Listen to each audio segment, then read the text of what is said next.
My name is Tuto Joy Mudibedi, and if you're new here, welcome back.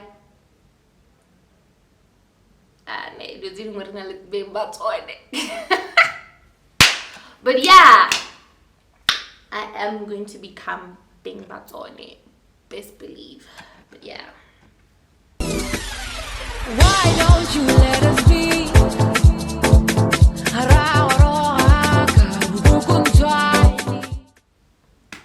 Hi guys, my name is Tuto Joy Mudibedi, and this is Chronicles of a 20-something-year-old.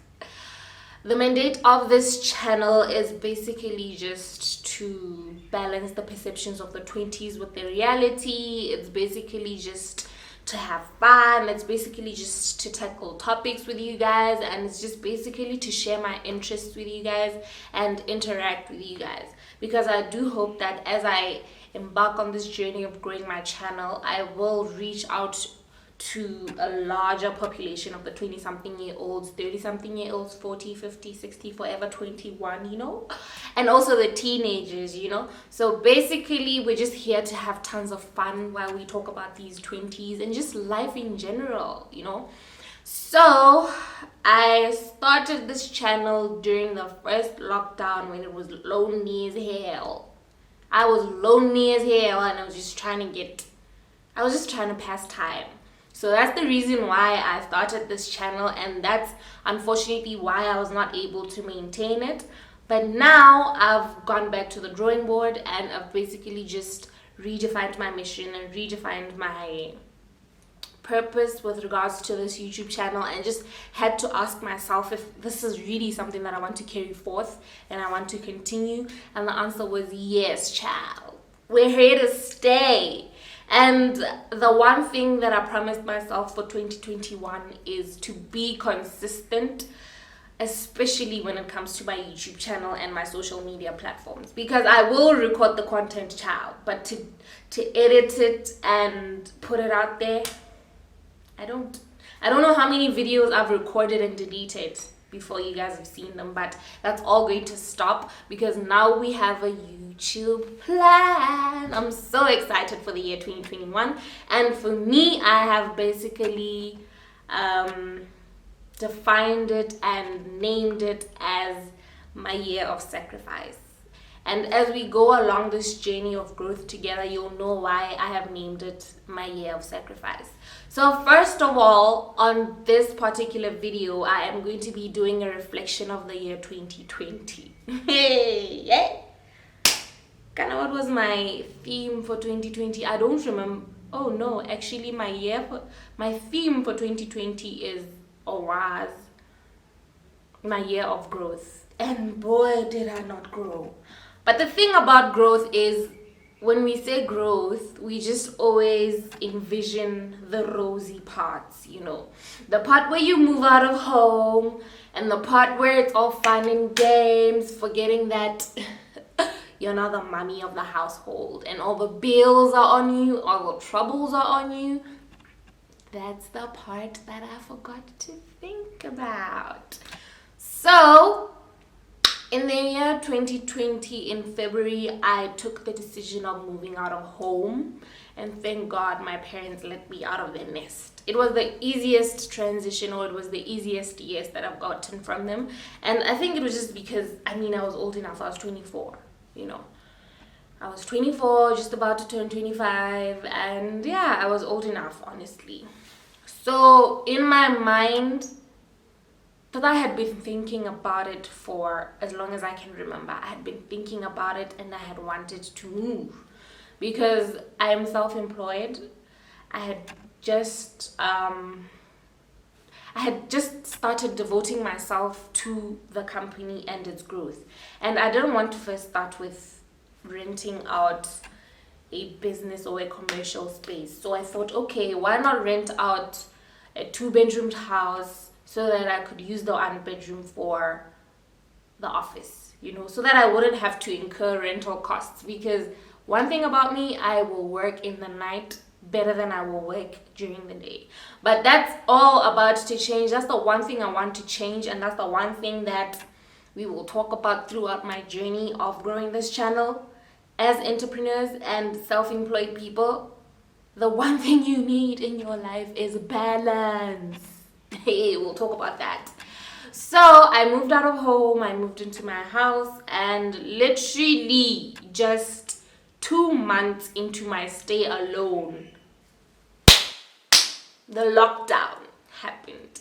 I remember very well that it was in April. I'm not sure what the date was, but it was just the start of April. And then the lockdown was announced. Botswana was put into a lockdown, level 1, where nobody was allowed to move unless you're essential. And you had to get a permit, which was the worst thing for me. The permit thing was the worst experience for me because I lived in a village, basically. Well, it's not a village, but it was out of the city. I lived in Mopane Block 1, and we had to go to the Kotla to apply for the permit. And if you know how Botswana men in leadership are, they want to be felt. Kore, it was just a hassle for you to get one smallingana permit. You were interrogated, and your permit could simply be rejected because I can. I mean, I'm the one that signs off the permit, so I can think that your reason is not good enough. So that happened, and the number one worry for me when the lockdown happened was lockdown. I just moved out. I had just moved out, right? And I had just spent most of my money on furniture. I had just spent most of my money on rent, because obviously you have to pay rental and you have to pay security, and that's the one thing that I also didn't think about, child. When I took my decision to move out, that's the one thing that I didn't take into consideration. Well, I did, but it didn't click to me that in the first month that you move, you're gonna need 6,000, not 3,000, because my rental was 3,000. So it didn't click in my mind that you're not gonna need 3,000, you're gonna need 6,000, and on top of that 6,000, you're gonna need an extra 1,000 for food. You're gonna need, but now that we're on lockdown, you're gonna need double that, which means you're gonna need 8,000. Nah? But yeah, let me just slow it down a bit. Let me take it step by step. So in April, the lockdown is introduced, and I'm just there freaking out because I'm just like, okay, this is the start of the month. I had paid my rental for the previous month.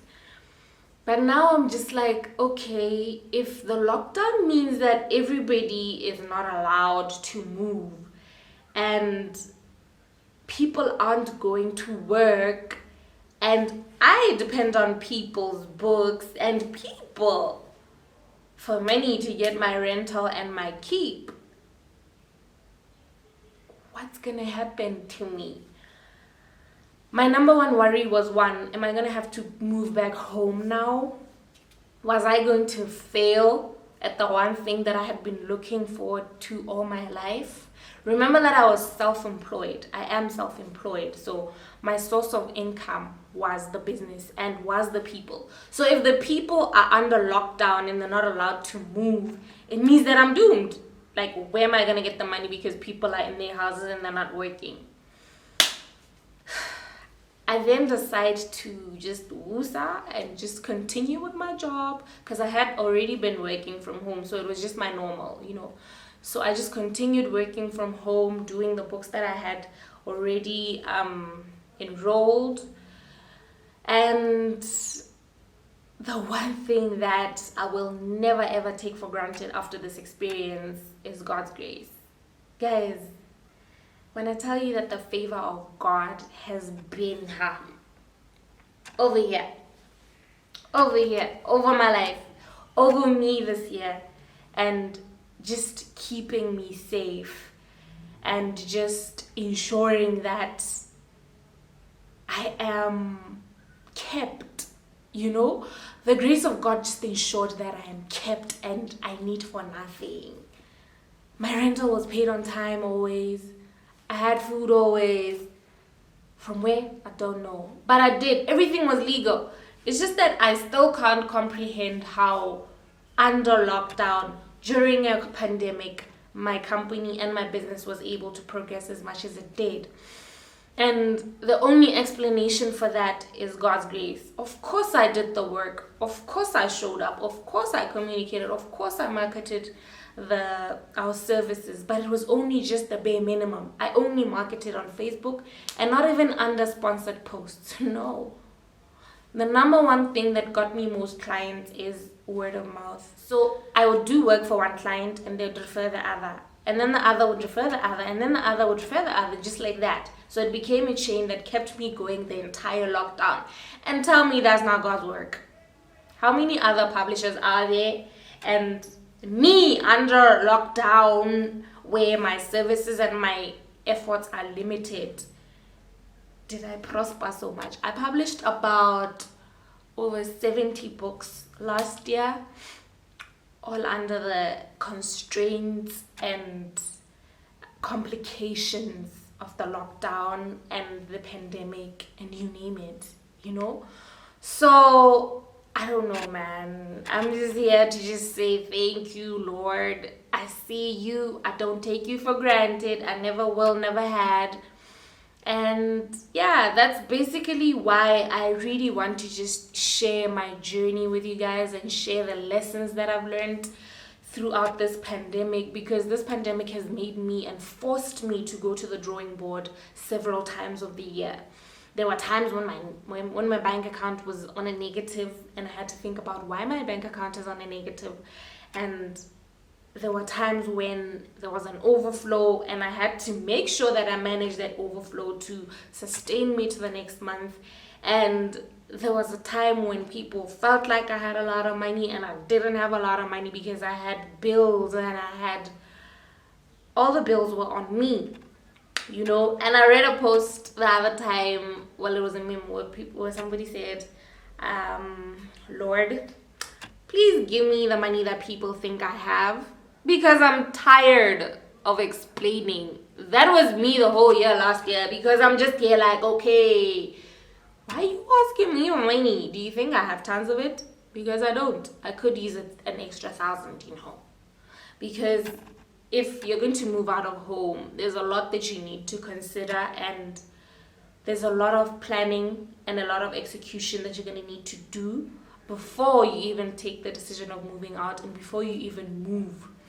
Number one, the first month of you moving is probably going to be the most expensive month, even if you just get the bare minimum. Because I had just gotten a couch, a bed. I had just gotten what I needed, which was essential. The rest I had decided, you know what, I'll get room dividers, I'll get this and that and that and that as time moves, you know. Because, hey child, things are actually so expensive. If I was asked what's the one thing that I didn't know is this expensive until I moved, I'd say food. Food is expensive. Matter of fact, living is expensive. We're just here to just pay. Every waking day is just you paying. We're living to pay. And the one thing that irritates me about living to pay is that when you die, when dust goes back to dust, because all our dust will go back to dust, and the unfortunate part is we don't know when. But when it does happen, do you know what the magical thing is? All those riches that you devoted your life to, all that money that you were obsessed with, is going to stay. It's going to stay behind. It's not going to go with you to the coffin. And that's the suckiest part about living to pay for stuff or living to earn money. Like, for what? And I really just wish I knew what happens from here. I really wish I knew, like, what does the afterlife look like? What does life after death look like? You know, I wish I had that answer and I wish I knew. But yeah, anyways, this was my reflection video, and yeah, so my life lessons basically from the year 2020 is that as an entrepreneur, as a self-employed person, rule number one, hey, if you're self-employed, make sure that before you decide to move out of home, your company is stable or just somewhat stable, Just make sure you have a stable source of income before you move out of home, because my situation could have gone bad. Yeah? I could have simply moved out of home and had to return 2 months after because I didn't factor in the fact that there could be a lockdown. I didn't have another source of income, which is the one thing that I've learned and the one thing that I'm implementing this year. I need to have at least 2 other sources of income. Yeah. As a self-employed person, don't just depend on the one thing that depends on you. What's going to happen when you're sick? What's going to happen when you have devotions? When you have devotions, man. And when you have commitments, other commitments to attend to, the work isn't going to go away. So the one thing you need to ensure when you're self-employed is to make sure that you have multiple sources of income, even if it's just one, even if it's just a basic other source of income, as long as it's putting in something, you need to have another source of income, because you can't. You're a mere mortal. There are gonna be times when you're sick. There are gonna be times when you don't feel like doing anything, because towards the close of the year last year, I was so exhausted, and my brain, my mind was exhausted. It wasn't coming to the party. It was just refusing. It was telling me no. I was trying to finish the work. My mind wasn't having it. And thank God that my clients let me rest. I remember this one client whose book is about self-love.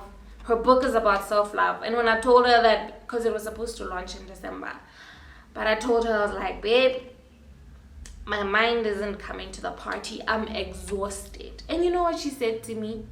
Just like the self-love enthusiast that she is, she's like, rest.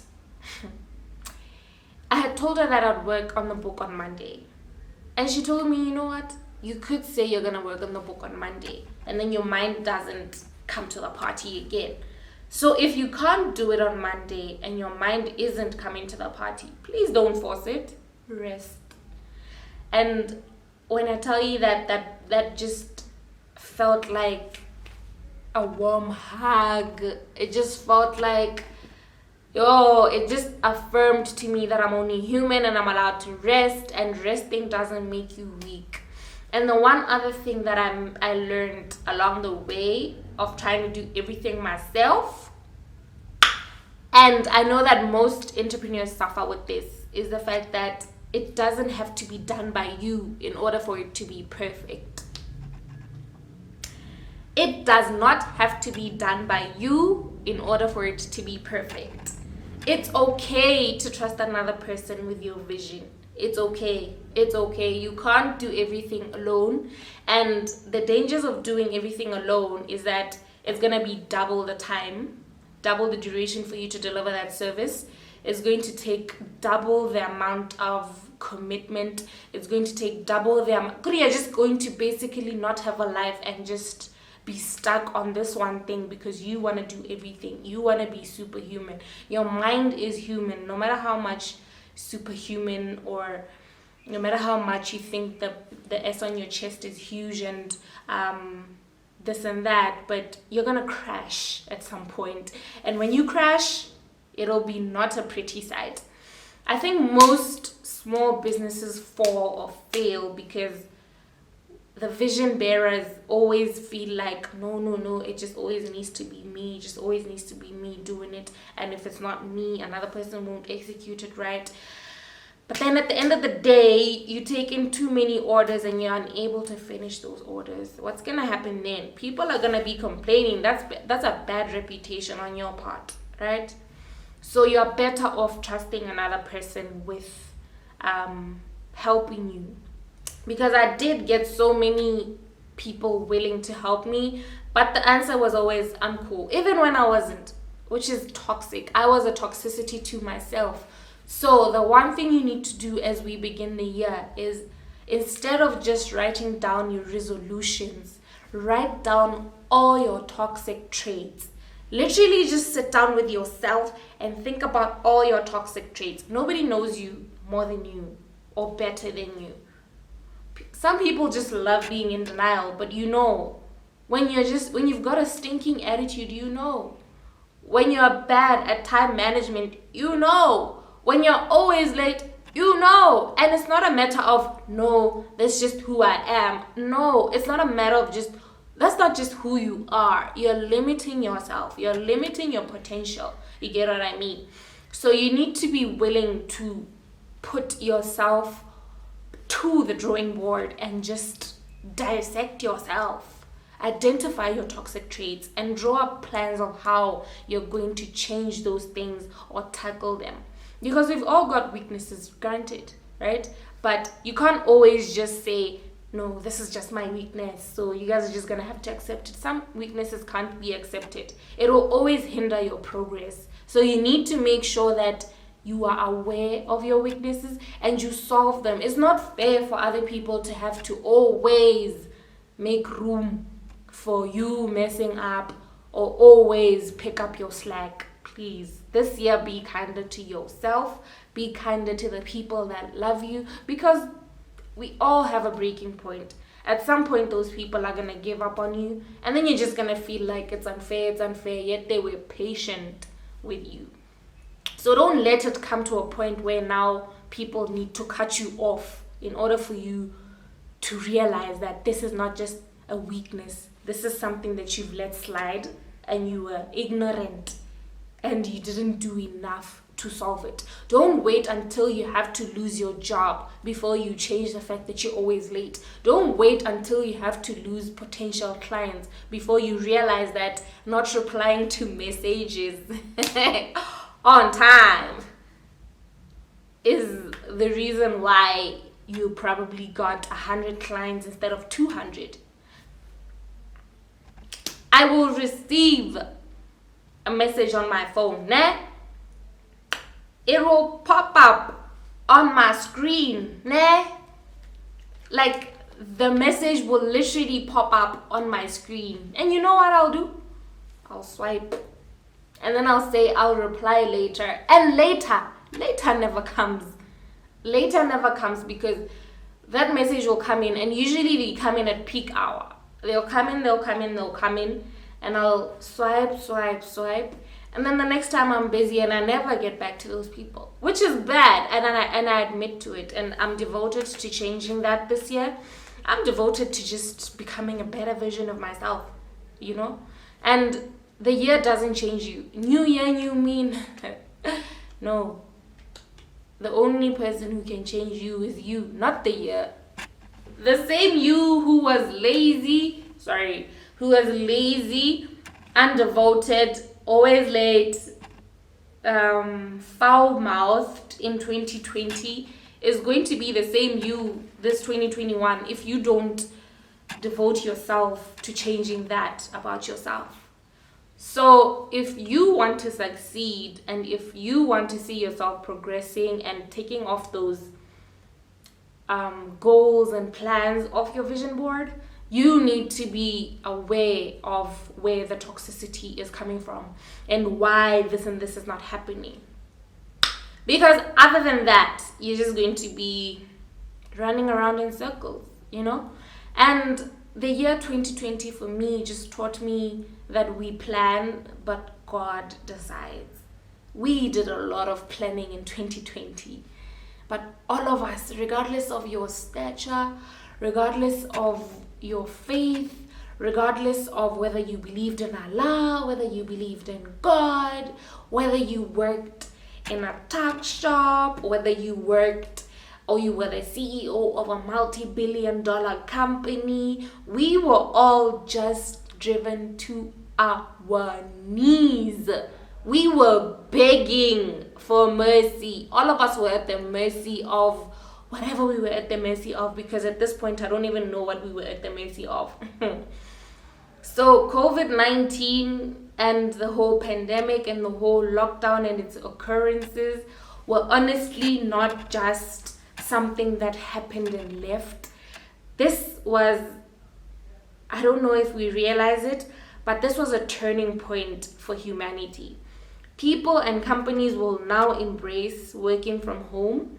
And unfortunately, that means people are going to lose jobs. That's just the reality that we're going to need to accept sooner, because the sooner we accept it, the sooner we position ourselves to be in the pool that succeeds from here onwards, the better. You need not be in denial about the fact that automation is going to be leading and it's going to be welcomed with open arms. So if you are a coder, if you are into technology, if you are into coding and just applications, apps, developing apps and all of that, you're good. And you're just going to need to realize that the world is moving in a different direction. And if you still want a career and if you still want the security of having a career, you're going to need to go back to the drawing board and evaluate whether you'll survive the chop. Because a chop is coming and it's coming fast. So many people are going to be retrenched. So many companies are going to close down. So much is about to happen, man. The world is moving digital. Like, business is going to be done digitally. I saw that checks are even being cancelled. So much is going to happen and so much is happening. So for me, 2020 just made me realize that the one thing you're going to need to be is resilient. In order to survive this life thing, you're going to need to be resilient, because we plan. We're good at planning and we plan so well. But God decides. That's the thing. We've planned our whole lives with people, but lost them along the way, because God's plan is always greater than our own. And we have no idea when it's going to be us in the casket going down. Sheesh, I got chills saying that. But yeah, we won't know. We never know when it's going to be us in the casket going down and people gathering and crying and doing the last send off. You just never know. You could be walking down the street to get airtime. You're healthy. You get stabbed, hit by a car, you die on the spot, pass away on the spot. I don't like saying people died. You could be giving birth. That's supposed to be the happiest moment of your life, but then you pass away. You could be sleeping in your house, the house burns down. For what reason or because of what, or the cause is unknown. Guys, so many things could just happen at any time. The one thing you're also gonna need to know and do is live like today is the last day, because it just might be, 2020 it just shook me, man.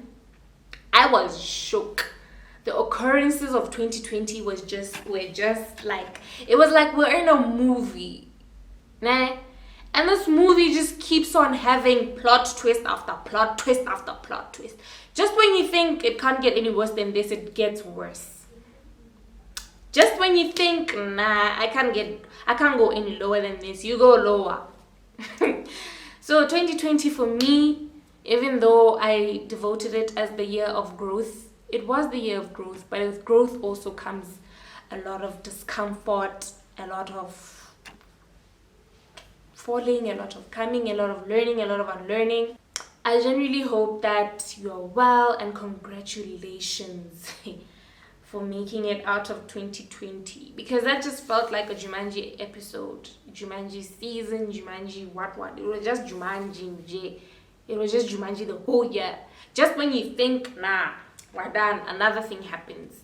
We've lost so many lives, which was devastating because the bulk of them were young. The blows were blows. Go to the lows in 2020 were low. They were devastatingly low. And the ups were extremely up. It was just the year of extremes. And congratulations for making it out alive. If you're ever going to count your blessings and reflect back on 2020, I hope you count the fact that you're alive as one of the first and one of the greatest blessings, because we've lost so many lives last year, and not just to the pandemic. That's the thing.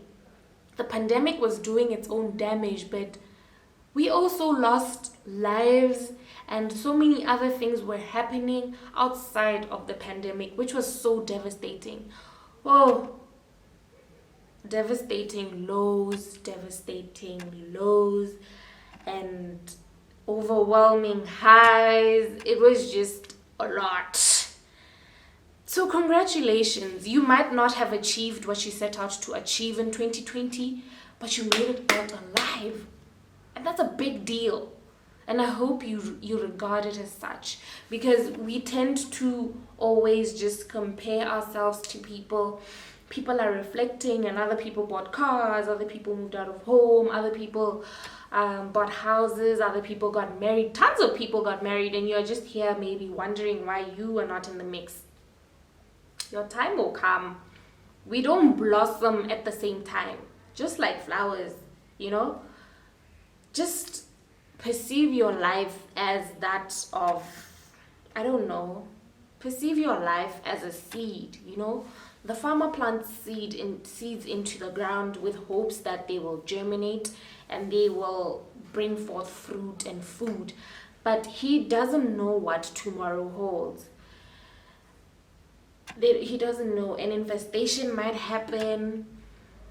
Some might germinate, some might not. A drought may occur and he hits the worst loss, or tons of rainfall might happen and he gets to reap a lot. But no matter what happens this year, please just never give up, and never ever think that you are going through the worst or worse than everybody else, because life just deals us different cards. But be that person that always does the most with the cards that they dealt with. Don't allow life to happen to you. Be present. Even though what happens isn't what you planned, just be resilient enough to face it and overcome it more than anything. So yeah, I do hope you guys see that this video is over 30 minutes. And I do hope you do like, subscribe, and share, because I'm here to stay, baby. So this was my reflection video, and I know that it was all over the place, but I just needed to come on here and reflect, and come on here and let you guys know that I'm here to stay this time around. And we will be doing a lot of entrepreneurial talk, self-employment talk, a lot of financial talk, because it's one thing to make the money, but it's another for it to work for you. So we'll be talking a lot of that, and we'll be also doing a lot of interior design talk, because I've developed so much love for it. So tons of DIY coming your way, tons of plugging, because there's still stuff that needs to be done in the house. So as I buy those things, I'll be plugging you guys on the stuff that I bought, and yeah, where you guys can get them, because I mean we are here to flourish together, right? So yeah, I do hope you guys realize that I'm back, and I do hope this content is what you signed up for, because City Girls Worldwide. Yeah, man, I'm just happy to be back. I'm refreshed. I'm happy for the rest. I did nothing. After leaving the city, I was just like, you know what? I'm going to intentionally rest, because there's no use of me just throwing my tired self into my work. It's going to show. So yeah, I do hope you enjoy the video, and I do hope it helps you and refreshes your mind too. Please do like, subscribe, share the link of this video with your friends, and invite them to like, so that we can all just blossom and grow together. I'm here to stay, and my name is Tuto Joy Mudibedi. Bye, and remember, ciao. Be happy at all times. Don't allow life to happen to you. You are not a happenstance, and nothing ever is. Nothing is ever a coincidence. So yeah, enjoy. May the good Lord keep you always, and may you live to see another day, another season, and tons and tons and tons and tons of more years, because you deserve that. So toast to 2021. We vow to be resilient in all our endeavors. We vow to come to the party. We vow to be kind to ourselves. We vow to exercise self-love. We vow to showing up and allowing God to show off on our behalf. And we vow to being open to having to go back to the drawing board every now and then when things don't go our way, and instead of sulking and crying about it and losing out on more time by sulking and crying about it, we will be resilient enough and we will come up with a plan that helps us overcome those challenges. Bye. Why don't you